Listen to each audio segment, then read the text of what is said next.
हमारा बेटा एक दिन हमारे बुरे वक्त में काम आएगा, लेकिन वही बेटा करता क्या है?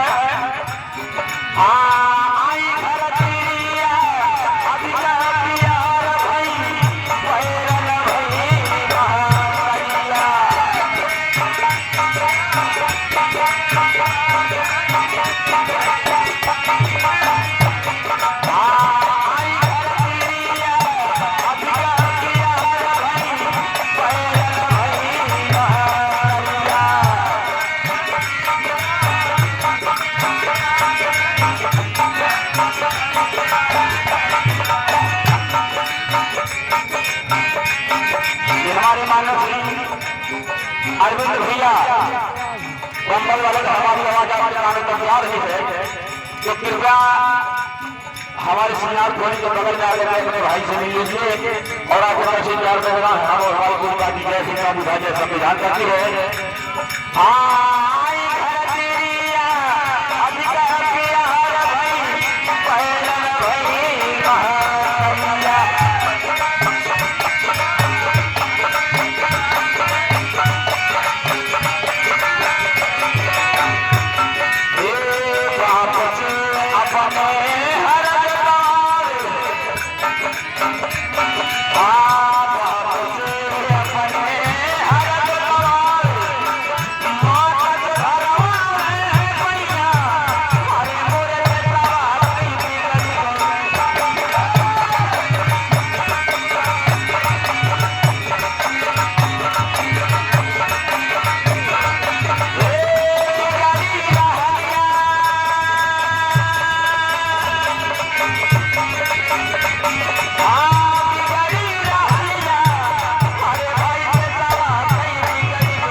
पैसा बढ़ा दिया गया है, दाम वही उसी को पैसा बढ़ा दिया गया है।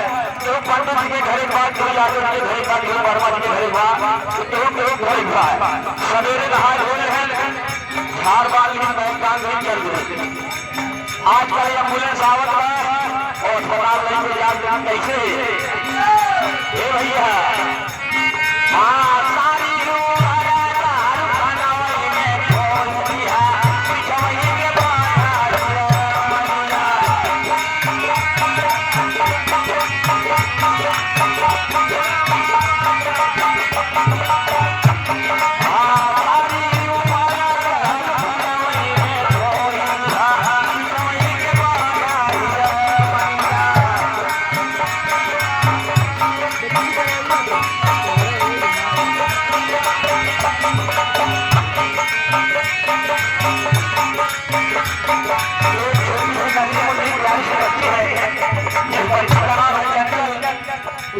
तरफ से 20 रुपए का दान है।